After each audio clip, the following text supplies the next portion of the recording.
To lose your identity is the hardest thing in all of your treatment. And you can cope with pain, you can cope with sickness. You know, you have all these aids to help you cope. But when it comes to actually losing your hair and losing you, I suppose it's an incredible thing to say that your hair, you feel defined by your hair, but it is part of your makeup. And for, I suppose, a woman, it's, you know, an important part of their makeup.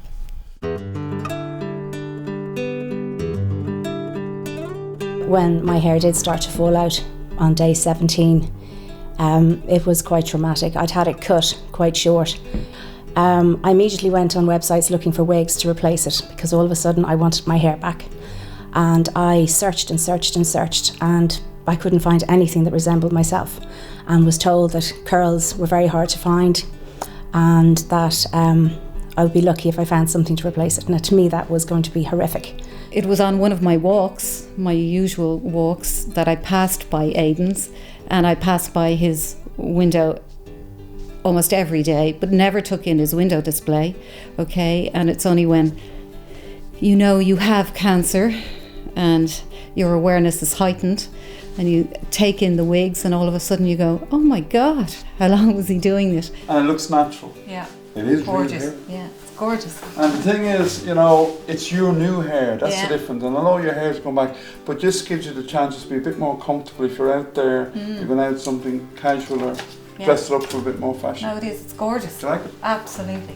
At the early stages, if there is the possibility they're going to lose their hair, is to go and see a consultant, hairdresser, wig supplier first, and you bring photographs with you or give them a sort of pattern of your lifestyle, your hairstyle, what you're comfortable with, because the transition for the 6 to 9 months where you might lose your hair, you should be able to have a hairpiece fitted, natural, comfortable, and second to your own hair, and not fall into the trap that people go into a supplier, buy the first one, they're not comfortable with, they're afraid, they feel that they hide behind it, you know, this is not necessary.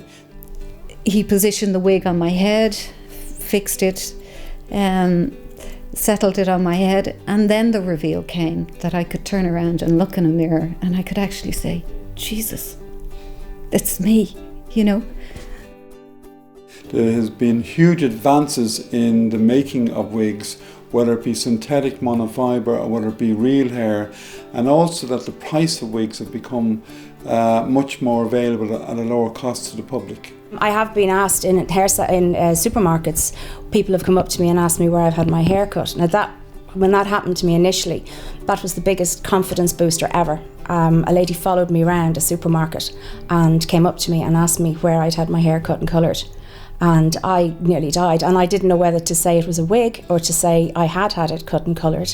And I decided I would say I'd had it cut and coloured because she believed me and it made me feel good. So I told her I'd been down to Aidan Fitzgerald and had my hair cut there and Karen had coloured it. We have a completely private salon. It's on a different floor. It's exclusively for the client that's attending a trial for a hairpiece or that might need a hairpiece.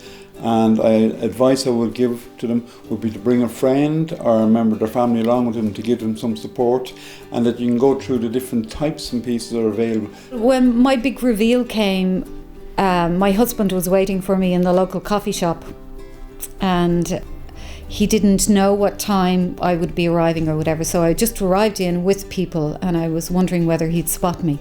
Okay, and then he looked and just that smile, you know, to say, Jesus, here she is.